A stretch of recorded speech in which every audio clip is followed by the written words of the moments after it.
दोस्तों, भारतीय साक्ष्य अधिनियम की सीरीज में हम लोग सेक्शन 116 पढ़ रहे हैं, जो सेक्शन 112 इंडियन एविडेंस एक्ट 1872 हुआ करती थी, और जहां पर बच्चे की लेजिटिमेसी, इलेजिटिमेसी, पिताजी की पैटर्निटी, इन सब के बारे में डिस्कशन होता है। दोस्तों, ऑलरेडी 2 वीडियो मैं इस पर बना चुका हूं और बेसिक कॉन्सेप्ट आप इस सेक्शन का समझ गए होंगे। आज की वीडियो में बहुत सारी टर्म्स के बारे में बात करूंगा जो इस सेक्शन में यूज हुई, जैसे कि फॉर एग्जांपल एक टर्म हुई है यहाँ पर use, any person was born. तो एनी पर्सन में कौन कौन होंगे? जब पर्सन की आप डेफिनेशन पढ़ते हैं तो उसमें क्या मीनिंग होता है, और जब भारतीय साक्ष्य अधिनियम में पर्सन देख रहे हैं तो आप इसमें क्या मानेंगे? इसी तरीके से any person was born during continuation of valid marriage. तो यहाँ पर वैलिड मैरिज का मीनिंग क्या होगा? क्या लिविंग रिलेशनशिप में रह रहे हैं तो क्या उस वैलिड मैरिज में वो आएगा? अगर कोर्ट ने सेपरेशन के ऑर्डर कर दिए हैं और हस्बैंड वाइफ सेपरेट रह रहे हैं, उस दौरान अगर बच्चा हो जाता है तो क्या वो वैलिड मैरिज रहेगी? कंटिन्यूएशन का मतलब क्या है कि अगर मान लो कोर्ट ने सेपरेट सेपरेट रहने के ऑर्डर कर दिए तो क्या उसको हम कंटिन्यूएशन मानेंगे ऑफ वैलिड मैरिज? इस तरीके से और भी बातें हैं दोस्तों। जब आप देखेंगे between his mother and man, बच्चे की मदर एंड मैन के बीच में कंटिन्यूएशन था मैरिज का, तो यहाँ मैन का मीनिंग क्या होगा दोस्तों? मैन का मतलब जनरली आप सब लोग समझते हैं, मेल मेल पर्सन, और मैन की डेफिनेशन यहाँ पर तो दी नहीं गई भारतीय साक्ष्य अधिनियम में, तो इसका मीनिंग क्या होगा? चलिए मैं ये तो कह सकता हूँ कि जब शादी की बात आती है तो वहां पर एक फीमेल होगी, एक मेल होगा। लेकिन अभी नया लॉ जब डेवलप हुआ है, जब भारतीय न्याय संहिता लिखा गया, जेंडर को डिफाइन किया गया है, तो क्या इस मैन में ट्रांसजेंडर भी हो सकता है? अगर ये बातें हो जाती हैं तो it shall be conclusive proof that he is the legitimate child of that man. अब यहां पर ही कौन होगा? ही का मतलब वो बच्चा जिसका जन्म हुआ है, that he is the legitimate child of that man. वो बच्चा, बच्चे के लिए ये यहाँ पर ही वर्ड यूज हुआ है, तो यहाँ पर ही का मीनिंग क्या होगा? केवल और केवल मेल पर्सन की बात हो रही है क्या? और यहाँ पर द चाइल्ड लिखा है तो आप देखिए यहाँ पर पहले सन वर्ड यूज हो रखा था जब ये इंडियन एविडेंस एक्ट 1872 था। अब नए लॉ में सन को हटाकर चाइल्ड लिख दिया है, तो क्या पहले ये केवल सन के लिए था, अब चाइल्ड लगा दिया तो क्या जेंडर न्यूट्रल कर दिया है? तो क्या अभी भी यहाँ पर ही रखा है? तो इस ही से फिर क्या प्रॉब्लम क्रिएट हो सकती है? इस तरीके की बातें भी आज हम लोग करेंगे। तो देखिए और लिखा है यहाँ पर, unless it can be shown. It can be shown, पहली बार शोन का मतलब क्या होगा? दूसरा इट कैन बी शोन का क्या मीनिंग ये आ रहा है यहाँ पर? क्या लॉ ये कहना चाहता है कि वो फादर, जो फादर डिनाई करना चाहता है कि ये बच्चा मेरा लेजिटिमेट बच्चा नहीं है, तो क्या शो केवल उसी को करना है? देखिए एक वीडियो मैंने बनाई थी दोस्तों, जिसमें कहा था कि पांडु, जिनके 5 पुत्र थे, वो पांचों पांडव पांडु जी के बायोलॉजिकल बच्चे नहीं थे, लेकिन फिर भी उन बच्चों को पांडु का बच्चा ही माना गया। तो एक, हाँ, और साथ में मैंने ये कहा था कि दुर्योधन ने ये क्वेश्चन क्यों नहीं उठाया, क्योंकि ये पांडु जी के बायोलॉजिकल बच्चे नहीं हैं, तो इन पांडव का पांडु जी की जो प्रॉपर्टी रह गई उनके मरने के बाद, उसमें कोई राइट नहीं होगा। तो एक सज्जन का कमेंट आया था, मेरे बड़े अच्छे व्यूअर हैं, उन्होंने बहुत ही अच्छी बात कही, और उन्होंने कहा कि क्योंकि पांडु जी ने मान लिया था कि ये मेरे बच्चे हैं, इसलिए वो बच्चे पांडु जी के कहलाए, और इस सेक्शन 116 भारतीय साक्ष्य अधिनियम से उसका कोई लेना देना नहीं है। इस पर भी मैं आपको बताऊंगा कि क्या केवल और केवल वो पिता ही ऑब्जेक्शन उठा सकता है जिसका लेजिटिमेट बच्चा बताया जा रहा है, या कोई दूसरा व्यक्ति भी क्वेश्चन उठा सकता है? लॉ क्या कहता है, मैं आपको लॉजिकल बातें दिखाऊंगा। दूसरा, ये कहा है कि unless it can be shown that parties to the marriage had no access to each other. Question ये आता है, जनरल भाषा में ये कहा जाता है कि अगर पति डिनाई करना चाहता है किसी बच्चे को कि ये मेरा बच्चा नहीं है, तो उसके ऊपर एक बर्डन आ जाता है कि वो ये प्रूव करे कि जिस समय बच्चा कंसीव हुआ था, उस समय उसका अपनी वाइफ के पास एक्सेस नहीं था, उसकी पहुंच नहीं थी। तो एक एग्जांपल ये है कि एक व्यक्ति 3 साल तक लगातार नौकरी पर रहा, मैरिड था। 3 साल के बाद फर्स्ट टाइम जब अपने वो घर पे लौट कर आया, तो उसने देखा कि उसकी वाइफ की गोदी में एक बच्चा खेल रहा है। वो बहुत परेशानी हुई उसको, तो उसने कहा कि ये बच्चा तो मेरा नहीं है। वाइफ ने कहा कि नहीं, बच्चा तो आपका है। इस पे क्वेश्चन खड़ा हो गया।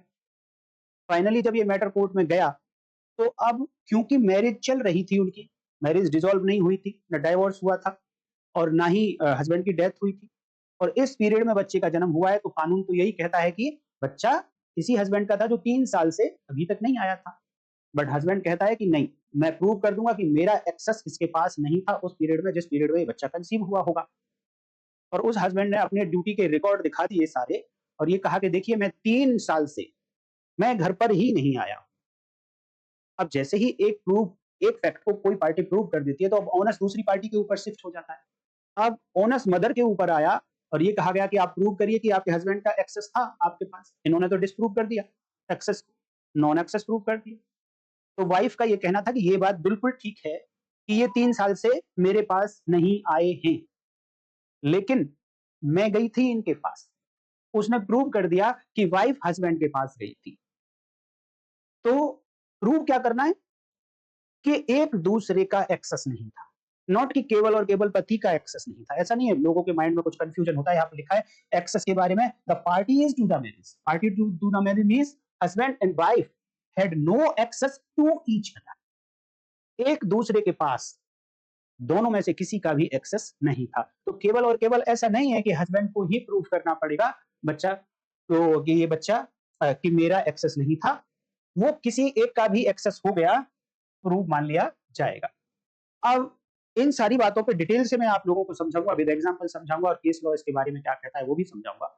बट कुछ लोग हो सकता है दोस्तों नए होंगे इस सेक्शन के लिए हमारे चैनल पर। अगर आप नए हैं, पहली बार आए हैं, तो चैनल को सब्सक्राइब कर लीजिए, वीडियो को तो लाइक कर ही दीजिए और नोटिफिकेशन को जरूर हिट करके रखिए, आपको टाइम पर वीडियो मिलेगी और टाइम से आप देख सकें।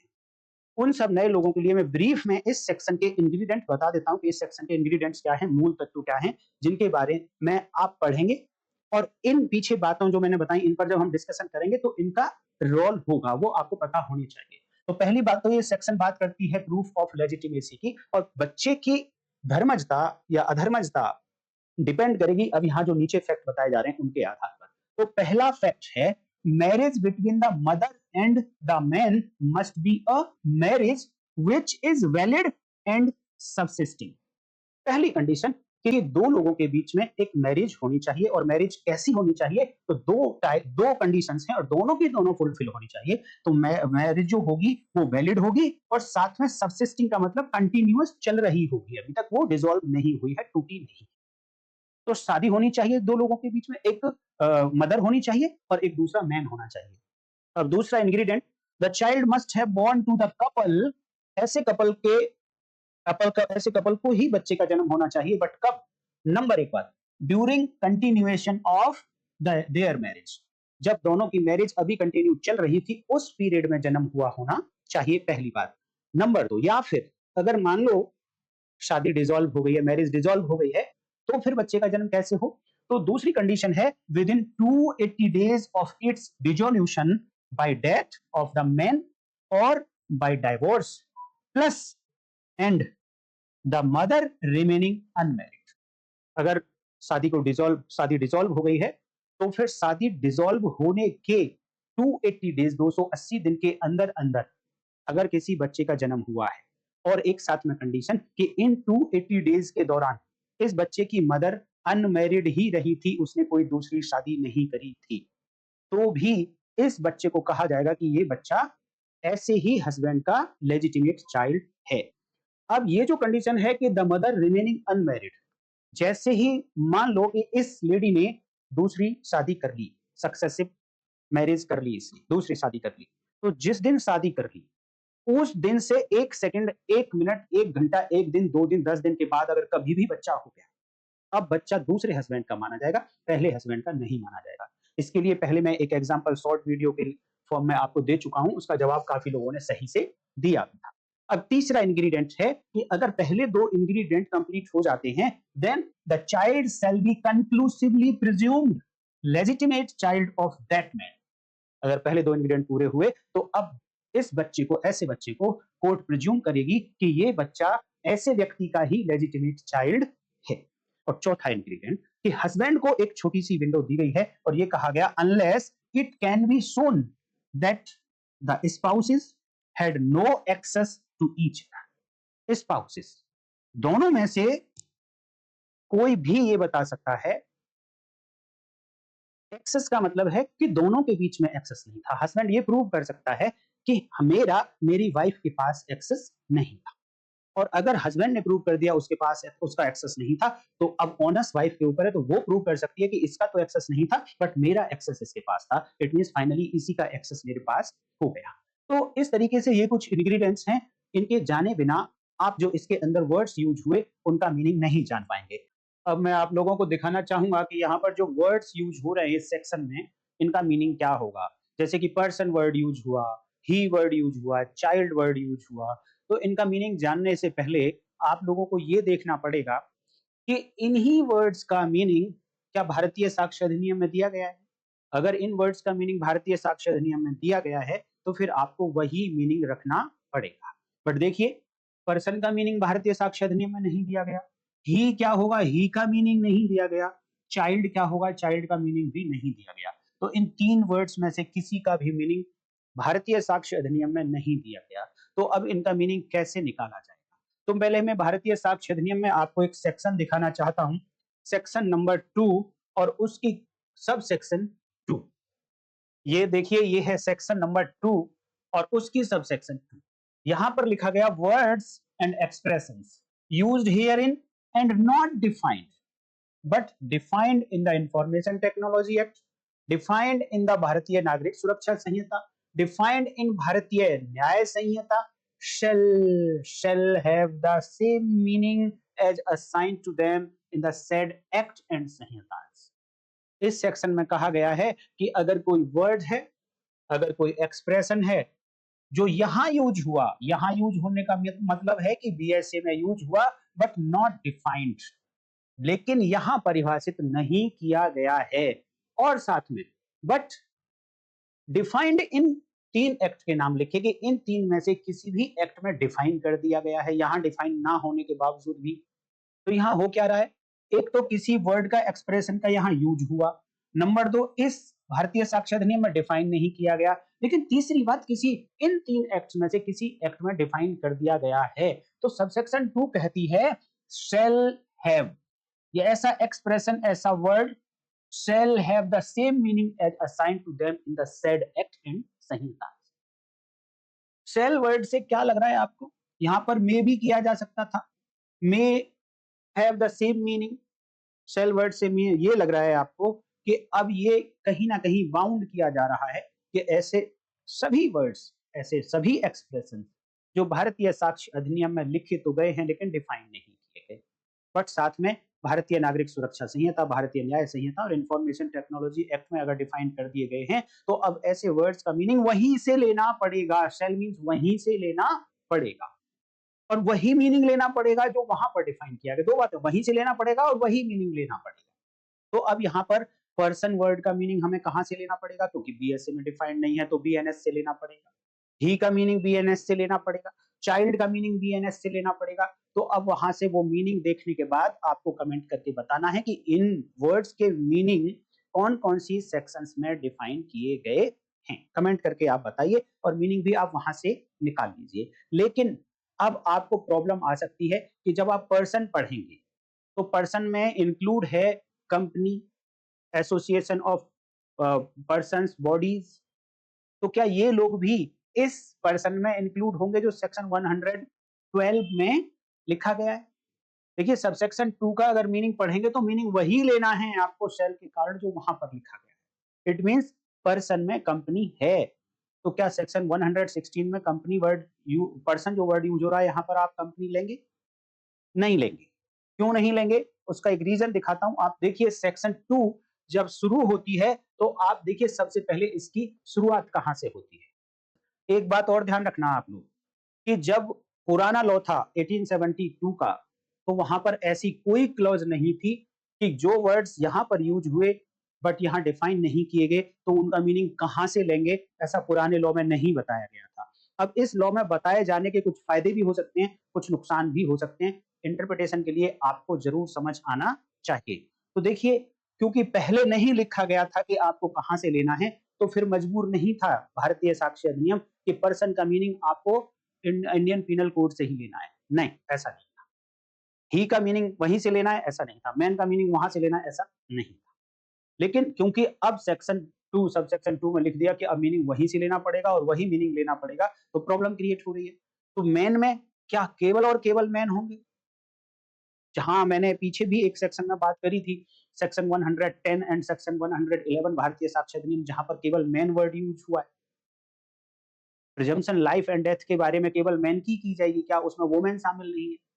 तो अगर आप इस तरीके से देखेंगे कि मैन में क्या शामिल है, तो पहले सबसेक्शन 2 पढ़नी पड़ेगी सेक्शन 2 की, और वहां पर लिखा है कि यहाँ पर जो वर्ड नहीं डिफाइन किए उसका मीनिंग आप आईपीसी से निकाल लेना और बीएनएस से निकाल लेना। और बीएनएस में मैन का मतलब लिखा है कि every male male human being of any एज, यानी वो ह्यूमन बीइंग होना चाहिए और मेल होना चाहिए, किसी भी एज का हो, मैन में आएगा। इट मींस इसके अकॉर्डिंग तो वुमेन उसमें शामिल नहीं है। तो क्या वुमेन की डेथ और लाइफ की प्रिजम्पशन सेक्शन 110 एंड 111 बीएसए में नहीं है क्या? तो सबसेक्शन 2 को पढ़ने के साथ-साथ पहले आप सेक्शन 2 देखिए और उसकी ओपनिंग सेंटेंसेस क्या है। अब क्योंकि प्रॉब्लम आ गई है तो इंटरप्रिटेशन करके हमें उसका मीनिंग तो निकालना पड़ेगा, और वो निकालना पड़ेगा जिसके कारण लॉ का इम्प्लीमेंटेशन हो। लॉ का इम्प्लीमेंटेशन रुक सके ऐसी इंटरप्रिटेशन नहीं करनी है। तो सेक्शन 2 एंड सबसेक्शन 1 देखिए कहती है इन दिस अधिनियम unless the context otherwise requires. ये जो वर्ड्स हैं हम इनको छोड़कर मीनिंग निकालते हैं, लेकिन इनको छोड़ेंगे नहीं। ये मीनिंग जो यहां पर बताए जा रहे हैं, कोर्ट का मीनिंग, कंक्लूसिव प्रूफ, ये वाला, ये सब कब है? जब तक जो संदर्भ है, जो केस है, वहां पर कोई दूसरे मीनिंग की रिक्वायरमेंट नहीं है, तब तक ऐसा मीनिंग निकाल।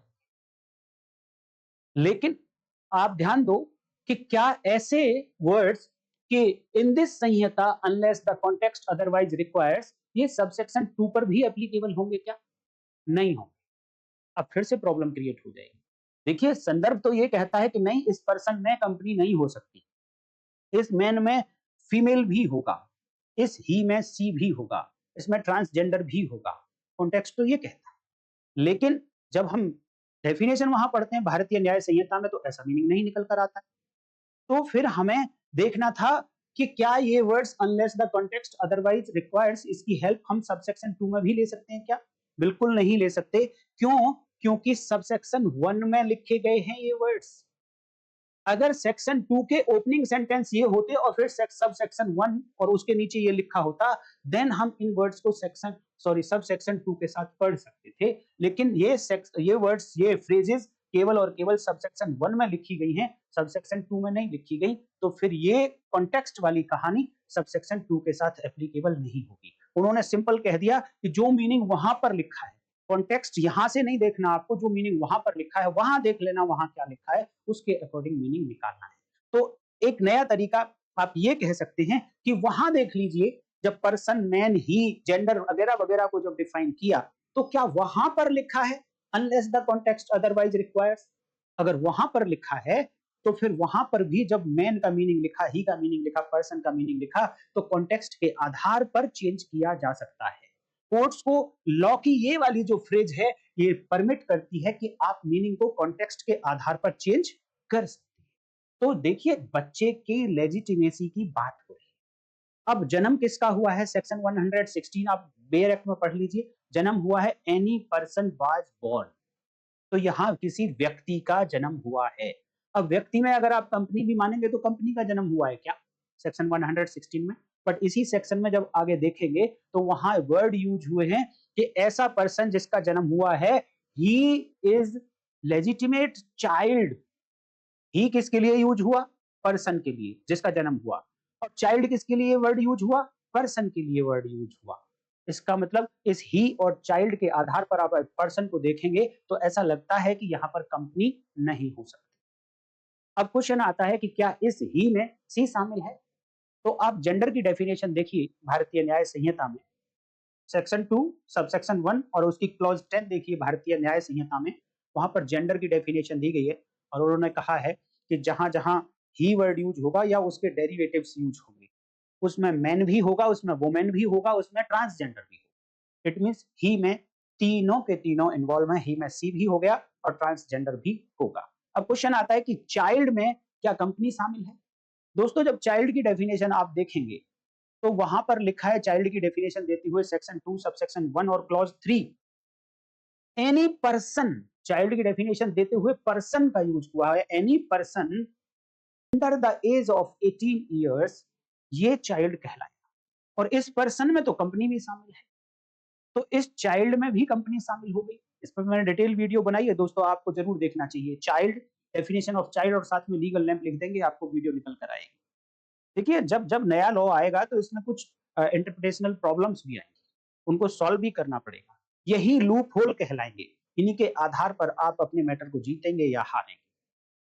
तो आपको इन सारी बातों पर ध्यान देना है। लेकिन जब आप देखेंगे ना सेक्शन 2 सबसेक्शन 1, उसके अंदर ये सारी डेफिनेशन दी गई भारतीय न्याय संहिता में, तो उसकी ओपनिंग वर्ड्स भी यही हैं, in this Samhita unless the context otherwise requires. अर्थात कि वो मीनिंग तो लेना है, इस सेक्शन 2 और सबसेक्शन 2 के आधार पर मीनिंग तो वहीं से लेना है और वही मीनिंग लेना है, लेकिन वहां पर ही छूट दी गई है कि कॉन्टेक्स्ट से अगर कुछ दूसरा मीनिंग निकलता हो तो फिर आप वही मीनिंग निकालेंगे। तो पर्सन में यहाँ पर केवल और केवल ह्यूमन बीइंग है। नंबर एक बात ध्यान रखना, कंपनी नहीं है, कोई फर्म नहीं है। ही में तीनों शामिल हैं, ही, सी और ट्रांसजेंडर। बट क्वेश्चन आता है चाइल्ड के ऊपर। उन्होंने कहा है कि वो he is the legitimate child of that person, that man. अब चाइल्ड का मतलब क्या है दोस्तों? मैं अब क्वेश्चन पूछूं आपसे कि ये क्वेश्चन जब उठा तब तक बच्चा 18 साल से बड़ा हो चुका था, और चाइल्ड तो केवल वो है जो 18 साल से कम का है। तो क्या यहाँ सेक्शन 116 अब एप्लीकेबल नहीं होगी, क्योंकि बच्चा है ही नहीं वहां पर और बच्चे की लेजिटिमेसी को डिसाइड करना है। तो क्या सेक्शन 116 भारतीय साक्ष्य अधिनियम अब एप्लीकेबल नहीं होगी? मेरे विचार से एप्लीकेबल होगी। क्यों? क्योंकि यहां पर बात हो रही है कि बच्चा लेजिटिमेट चाइल्ड है या नहीं है। तो ये उस समय की बात हो रही है जब बच्चे ने जन्म लिया था, और कहीं ना कहीं ये उससे कनेक्टेड है कि जब बच्चा कंसीव हुआ था। बेशक आज वो 18 साल से बड़ा हो गया है बच्चा, आज लिटरली वो चाइल्ड की डेफिनेशन में नहीं आता है। इवन देन, क्योंकि बात उस समय की हो रही है जब उसने जन्म लिया है। डिसीजन भी उसी के आधार पर लिया जाएगा कि जब जन्म लिया था तब दोनों हस्बैंड वाइफ की वैलिड मैरिज थी और वो सब्सिस्टेंस से थी, तो कंटिन्यूएशन में चल रही थी, और उसी पीरियड में बच्चे ने जन्म लिया था क्या? तो इस चाइल्ड में कंफ्यूज नहीं होना है कि इस चाइल्ड का मीनिंग क्या है। और आज अगर वो 18 साल से बड़ा है तो कोई बात नहीं, उस पर भी 116 एप्लीकेबल होगी। आपका क्या विचार है, आप उसको बता सकते हैं कमेंट करके। During continuation of valid marriage, यहां पर दो टर्म्स यूज हो रही हैं, एक तो कंटिन्यूएशन और एक वैलिड मैरिज। तो पहले समझते हैं कि वैलिड मैरिज का क्या मीनिंग है।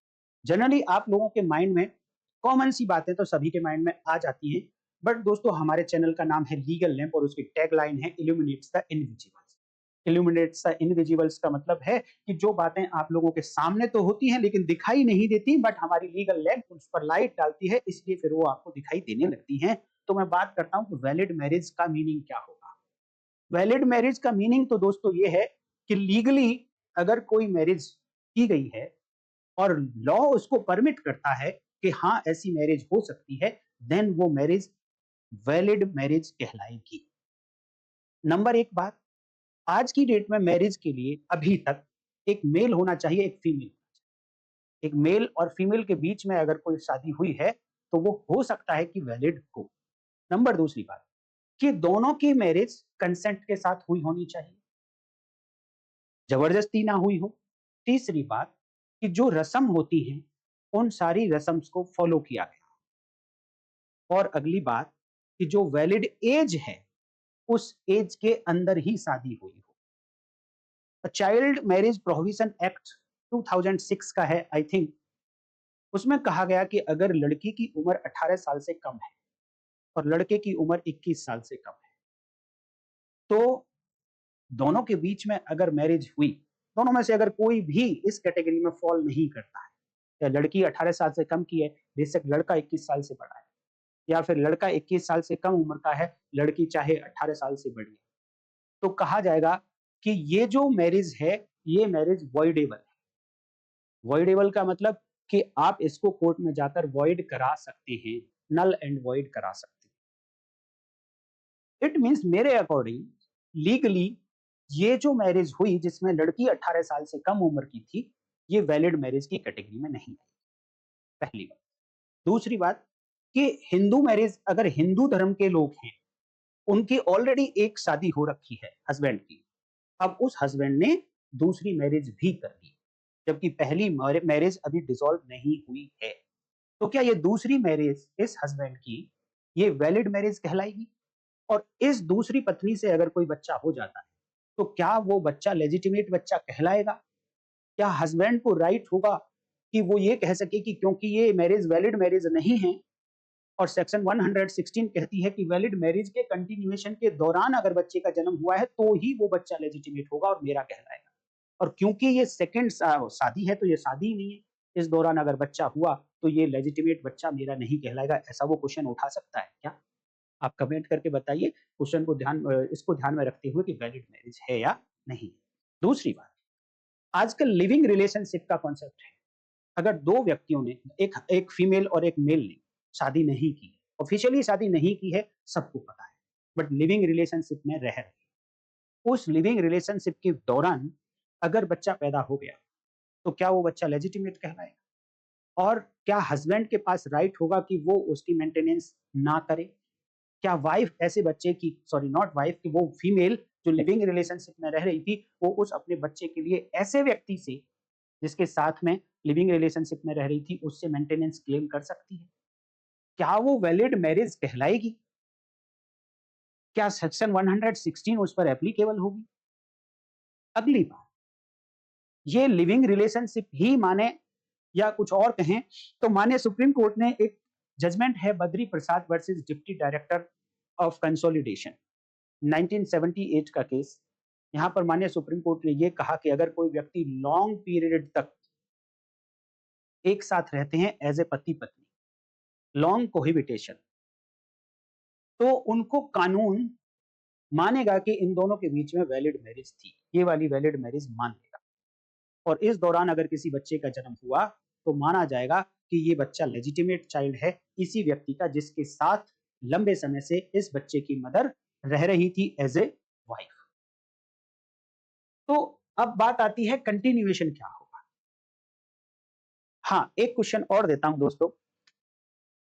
सपोज एक व्यक्ति ने जो 21 साल से ज्यादा उम्र का है, सपोज 25 साल का है, और उसने शादी कर ली 18 साल से कम उम्र की लड़की से, एक 16 साल की लड़की से शादी कर ली।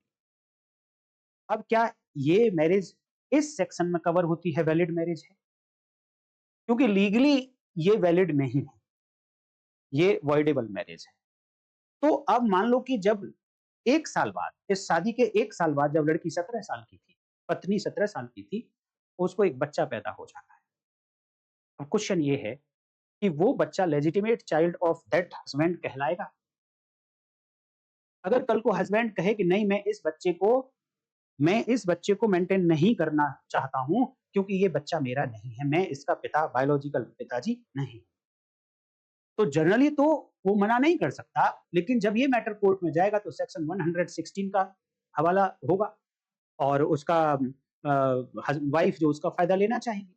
बट यहाँ इस सेक्शन में, सेक्शन 116 में, किसी बच्चे को लेजिटिमेट प्रूव करने, प्रिज्यूम करने के लिए कुछ फंडामेंटल फैक्ट्स हैं जिनको प्रूव करना पड़ेगा। उन फंडामेंटल फैक्ट्स में ये है कि एक मैरिज होनी चाहिए, तो वो लेडी कहती है कि हाँ मैरिज है, बट वो मैरिज वैलिड होनी चाहिए और कंटिन्यूएशन में चल रही है, उस पीरियड में बच्चे का जन्म हुआ है, तो मैरिज थी, मैरिज कंटिन्यूएशन में चल रही थी। लेकिन क्वेश्चन आता है कि जब इस बच्चे का जन्म हुआ तो क्या वो वैलिड मैरिज थी?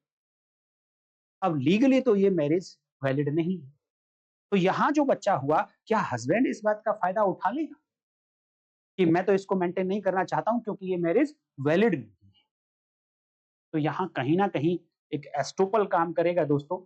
जब उसने शादी की तो उसे पता था कि ये 16 साल की लड़की है, इट मींस उसने एक तो ऑफेंस किया था, अब ऑफेंस करने के बाद अब दूसरे राइट्स को डिनाई कर रहा है, तो इन माय ओपिनियन वो डिनाई नहीं कर सकता है। लेकिन क्वेश्चन यही है कि लीगल इंटरप्रिटेशन के आधार पर आप भी जवाब दीजिए कि क्या ऐसा हो सकता है। और दूसरा एक और क्वेश्चन कि जब बच्चे का जन्म हुआ, क्या उस समय वैलिड मैरिज होनी चाहिए? और वैलिड मैरिज के मामले में मान लो कि 16 साल की, इसी मामले में 16 साल की लड़की से शादी कर ली थी। अब 2 साल बाद वो लड़की 18 साल की हो गई। अब जब वो 19 साल की हुई, देन उसको एक बच्चा हुआ। तो अब जिस समय ये बच्चा हुआ है, तो क्या अब ये वैलिड मैरिज कहलाएगी? कंटिन्यूएशन ऑफ वैलिड मैरिज कहलाएगा? आपकी क्या ओपिनियन कहती है, आप कमेंट करके जरूर बताइए। अब कंटिन्यूएशन के ऊपर मैं एक एग्जांपल और देना चाहूंगा दोस्तों। एक हस्बैंड वाइफ को सेपरेट रहने की कोर्ट ने ऑर्डर कर दिया। अब दोनों एक दूसरे से सेपरेट रहने भी लगे कोर्ट के ऑर्डर से। अब हस्बैंड बीमार हो गया, और हस्बैंड बीमार हुआ तो उसने अपनी वाइफ से रिक्वेस्ट कर दी कि भाई आप आ जाओ, मेरी देखभाल की जरूरत है, आपकी आवश्यकता यहाँ पर पड़ रही है। वाइफ आ जाती है। ये रिकॉर्ड है कि हस्बैंड बीमार चल रहा था और काफी ठीक ठाक वो बीमार था। अब बीमारी में धीरे धीरे बीमारी उसकी बढ़ती गई और फाइनली एक दिन वो व्यक्ति मर गया। अब इस व्यक्ति के मर जाने के बाद, सपोज 170 डेज के बाद, इसकी डेथ के 170 डेज के बाद इसकी वाइफ को एक बच्चा पैदा हो जाता। अब जब बच्चा पैदा हुआ तो जो इसके घर वाले हैं, इसकी ससुराल वाले हैं, वो कहते हैं कि ये बच्चा हमारे बेटे का नहीं है, ये इलेजिटिमेट चाइल्ड है। तो क्या ये बच्चा इलेजिटिमेट चाइल्ड कहलाएगा? ये कहते हैं कि हम इसको मेंटेन नहीं करेंगे, इसको हम प्रॉपर्टी अपने बेटे की नहीं देंगे, because he is not legitimate child of our son. तो मामला जब कोर्ट में गया तो कोर्ट ये कहता है कि कानून 116 देखना है कि वो क्या कहता है। वहां पर 3 बातें आपको याद रखनी। नंबर 1 बात, क्या बच्चे का जन्म वैलिड मैरिज की कंटिन्यूएशन के दौरान हुआ है? तो कंटिन्यूएशन तो नहीं था यहाँ पर, तो पहली कंडीशन तो एंड हो गई। नंबर दूसरी बात कि वो वैलिड मैरिज जब डिसॉल्व हुई, और डिसॉल्व होने के 2 तरीके के, हस्बैंड मर जाए या फिर डाइवोर्स हो जाए, तो क्या इस डिसोल्यूशन के 280 डेज के अंदर अंदर बच्चे का जन्म हुआ है? तो ये तय है कि हाँ, ये जो मैरिज डिसॉल्व हुई उसके बाद 170 डेज पर जाकर, it means with in 280 days इस बच्चे का जन्म हुआ है। तो अब सेक्शन 116 भारतीय साक्ष्य अधिनियम कहती है कि उसी पति का जिसकी मदर से इस बच्चे को जन्म मिला, अब उसी मैन का ये लेजिटिमेट चाइल्ड कहलाएगा। अब क्वेश्चन उठता है कि यहां पर ये जो हस्बैंड के रिलेटिव हैं, जो ये कहना चाहते हैं बच्चा लेजिटिमेट नहीं है, इनके पास केवल और केवल एक ही विंडो है, वो ये प्रूव कर दें कि जिस समय बच्चा कंसीव हुआ था उस समय इनके बेटे का एक्सेस इस लेडी के पास नहीं था। अब क्वेश्चन किस तरीके से प्रूव करते हैं? वो कहते हैं जी ये तो बीमार था बहुत ज्यादा, इसका एक्सेस हो ही नहीं सकता था। वो कहते हैं एक्सेस का मीनिंग केवल फिजिकल एक्सेस नहीं है, एक्सेस का मीनिंग है कि ऐसा एक्सेस हो, ऐसी पॉसिबिलिटी हो कि मटेरियल इंटरकोर्स हो सके। और क्योंकि उनका बेटा बीमार था, तो उन्होंने कहा कि यहां पर पॉसिबिलिटी ही नहीं थी कि मटेरियल इंटरकोर्स हो सके। इस कारण से वो प्रूव करना चाहते हैं कि एक्सेस ही नहीं था। तो माननीय सुप्रीम कोर्ट ने ये कहा कि नहीं, इसको हम नहीं मानेंगे। 280 डेज के अंदर अंदर बच्चे का जन्म हुआ है और आप नॉन एक्सेस को प्रूव नहीं कर पा रहे हैं, तो ये बच्चा आपके बच्चे का ही लेजिटिमेट चाइल्ड कहलाएगा। तो क्वेश्चन उठता है कि नॉन एक्सेस में कहीं ना कहीं उन्होंने डाउट तो लाने की कोशिश की, इस कारण से कि हमारा बेटा इतना बीमार था, he was not able to make intercourse. तो डाउट तो लाने की कोशिश की, डॉक्यूमेंटेशन उन्होंने भी दिखाई, बट क्वेश्चन उठता है कि क्या ये डाउट से काम चल जाएगा? नॉन एक्सेस को डाउट से प्रूव किया जा सकता है? इसके बारे में मैं जब नॉन एक्सेस को पढ़ाऊंगा तब बात करेंगे। तो मैं उम्मीद करता हूं कि यहाँ पर वैलिड मैरिज एंड उसका कंटिन्यूएशन, पर्सन, ही और चाइल्ड, ये बातें आपको समझ आ गई। अब क्वेश्चन आता है between his mother and man, ये कहानी कहां कनेक्ट होती है? कि बच्चे का जो जन्म हुआ था वो during continuation of marriage, but marriage किस किस की थी? इसकी मदर की और किसी भी व्यक्ति के साथ। तो यहाँ मैन में कौन होगा? वो व्यक्ति जिसके साथ शादी है। क्या इसमें ट्रांसजेंडर होगा? क्वेश्चन ये है, क्या इसमें ट्रांसजेंडर होगा? Section two subsection 2 of BSA and section 2 और सबसेक्शन 1 ऑफ बीएनएस को ध्यान में रखते हुए आप जवाब देने की कोशिश करिए कि क्या इस मैन में ट्रांसजेंडर होगा। अगर ट्रांसजेंडर से किसी की शादी हो गई है लेडी की और वो शादी कंटिन्यूएशन में चल रही है और वैलिड मैरिज है, उस बीच अगर किसी बच्चे का जन्म हो गया तो क्या ये बच्चा इसी ट्रांसजेंडर का लेजिटिमेट बच्चा कहलाएगा? कमेंट करके मुझे बताइए कि ये क्या कहलाएगा। अब मैं आप लोगों को उस क्वेश्चन का जवाब देना चाहूंगा दोस्तों कि जहां पर मेरी उस वीडियो पर कमेंट किया था मेरे एक बड़े प्रिय व्यूअर ने कि सर जी क्योंकि पांडु जी ने मान लिया था कि ये 5 बच्चे मेरे हैं इसलिए वो पांडु जी के बच्चे थे और सेक्शन 116 का उससे कोई लेना देना नहीं है। अब मैं आपसे ये कहना चाहता हूं कि मैंने उसमें ये कहा था कि क्या दुर्योधन इस क्वेश्चन को नहीं उठा सकता था कि बच्चे लेजिटिमेट नहीं है? क्या केवल और केवल एक पत्नी ही इस क्वेश्चन को उठा सकती है? सॉरी, क्या ये पति ही इस क्वेश्चन को उठा सकता है कि बच्चा लेजिटिमेट नहीं है, मैं इसको मेंटेन नहीं करूंगा या मैं अपनी प्रॉपर्टी इसको इनहेरिट नहीं करूंगा? इस बात को सेक्शन 116 में किस तरीके से लिखा गया है मैंने पहले भी आप लोगों को बताया है कि लॉ 2 तरीके से सेंटेंस लिखता है, एक पैसिव फॉर्म में, एक एक्टिव फॉर्म में। देखिए जब दोस्तों लॉ ये बताना चाहता है कि कोई पर्टिकुलर एक्शन जो लिया जाना है उसको लेने की जिम्मेदारी किसकी है तो वो उसको आइडेंटिफाई करता है और सेंटेंस को एक्टिव बना देता है। लेकिन जहां पर लॉ ओपन छोड़ना चाहता है कि इस पर्टिकुलर एक्शन को लेने की जिम्मेदारी किसी की भी हो सकती है, वहां तो उस पर्सन को आइडेंटिफाई नहीं करता और उसको ओपन छोड़ देता है और सेंटेंस को पैसिव लिखता है। तो उन्होंने देखिए किस तरीके से लैंग्वेज यूज की है। उन्होंने लिखा है कानून ने अनलेस इट कैन बी सोन, जब तक कि यह दर्शित ना किया जा सके। क्या ना किया जा सके? That parties to the marriage had no access to each other. विवाह के जो पक्षकारों में परस्पर पहुंच नहीं थी, जब तक ऐसा दर्शित ना किया जा सके तब तक इस बच्चे को लेजिटिमेट चाइल्ड, धर्मज बच्चा ही माना जाएगा, ऐसे आदमी का, ऐसे व्यक्ति। तो यहां पर क्या पूरे सेंटेंस को पढ़ने के बाद आपको दिखाई दे रहा है कि ये जो ड्यूटी लगाई शो करने की, ये एक्सेस नहीं था पार्टीज के बीच में, पार्टीज टू द मैरिज, इनके बीच में एक्सेस नहीं था। ये किसके ऊपर लगाई गई है ड्यूटी? क्या इस पूरे सेंटेंस को देखकर आप बता सकते हैं कि क्या यहां केवल और केवल लेजिस्लेचर चाहता है कि हस्बैंड के ऊपर है ये ड्यूटी, कि केवल हस्बैंड ही दिखा सकता है ऐसा non access, other than husband कोई और नहीं दिखा सकता? अभी थोड़ी देर पहले मैंने आपको बताया कि वो हस्बैंड तो मर गया था, चैलेंज तो किसने किया? चैलेंज किया हस्बैंड के घर वालों ने, रिलेटिव्स ने। तो पहली बात तो केवल और केवल हस्बैंड नहीं होगा भैया, और कानून भी कहता है कि हस्बैंड के मर जाने के बाद जो बच्चा पैदा हो रहा है उस पर भी क्वेश्चन उठ सकता है। क्वेश्चन कौन उठाएगा? अदर देन हस्बैंड कोई व्यक्ति हो सकता है। तो दो बातें यहां से क्लियर हैं, it can be shown, it can be shown passive sentence है और ओपन छोड़ दिया है कि कोई भी दिखा सकता है ऐसा कि पार्टीज के बीच में एक्सेस नहीं था।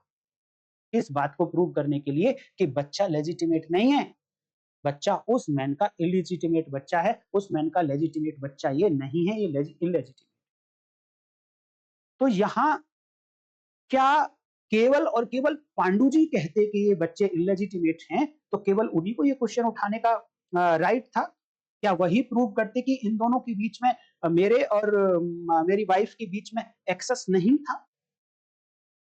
लॉ कहता है कोई भी शो कर सकता है कि पार्टीज टू द मैरिज के बीच में एक्सेस नहीं था परस्पर। कहीं भी लॉ ने आइडेंटिफाई नहीं किया कि एक पर्टिकुलर पर्सन ही दिखाएगा या हस्बैंड ही दिखाएगा। इसलिए वहां पांडु जी और पांडव वाले केस में दुर्योधन को भी राइट है कि वो चाहे तो वो दिखा सकता है कि जो पार्टीज टू मैरिज हैं इनके बीच में एक्सेस नहीं था, इसलिए ये बच्चे इनके लेजिटिमेट बच्चे नहीं हो।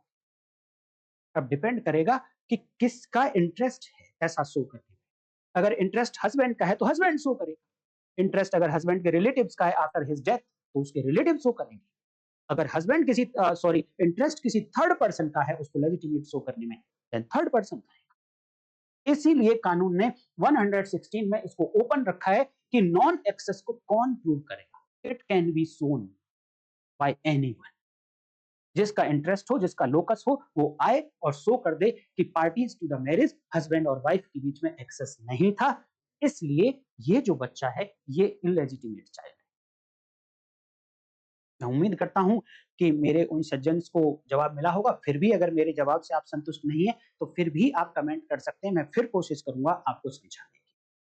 अगली बात आती थी कि पार्टीज टू मैरिज, और एक्सेस किस किस का नहीं था, पार्टीज टू मैरिज। तो ऐसा नहीं है कि केवल पति का एक्सेस नहीं था, यह भी प्रूव किया जा सकता है कि पत्नी का एक्सेस नहीं। जब एक्सेस को प्रूव करने की बारी आएगी तो किसी एक पार्टी का भी एक्सेस प्रूव कर दिया, इट मींस दोनों पार्टीज का एक्सेस प्रूव हो गया।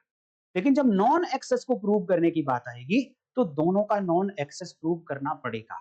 हस्बैंड ने अपना नॉन एक्सेस प्रूव कर दिया था, पीछे मैंने एक स्टोरी सुनाई थी, बट वाइफ ने प्रूव कर दिया कि मेरा एक्सेस था। इट मींस वाइफ का भी नॉन एक्सेस प्रूव होना चाहिए था। अगर किसी एक का एक्सेस प्रूव हो गया है तो दोनों का ईच अदर परस्पर पहुंच मान ली जाएगी। नॉन एक्सेस को डीएनए से प्रूव किया जा सकता है, क्योंकि डीएनए एक साइंटिफिक टेक्निक है और प्रूवन टेक्निक है कि ये सही रिजल्ट देता है और पैटर्निटी को स्टेब्लिश कर सकता है कि कोई बच्चा किसी पर्टिकुलर पिताजी का है या नहीं है, पर्टिकुलर मैन का है या नहीं। तो डीएनए का कितना रोल रहता है हमारे इंडियन जुडिशियल सिस्टम में कि डीएनए के ऑर्डर हो सकते हैं, कोर्ट ऑर्डर कर सकती है, डीएनए के आधार पर नॉन एक्सेस को प्रूव किया जा सकता है। और क्या इस यहाँ पर जो प्रिजम्पशन है, कंक्लूसिव प्रूफ बच्चे के लेजिटिमेट होने का, क्या इसको रिबट किया जा सकता है डीएनए का प्रूव करके? तो ये सारी बातें दोस्तों मैं नेक्स्ट वीडियो में बात करूंगा। लेकिन आप लोगों ने अगर पुरानी वीडियो नहीं देखी है भारतीय साक्ष्य अधिनियम की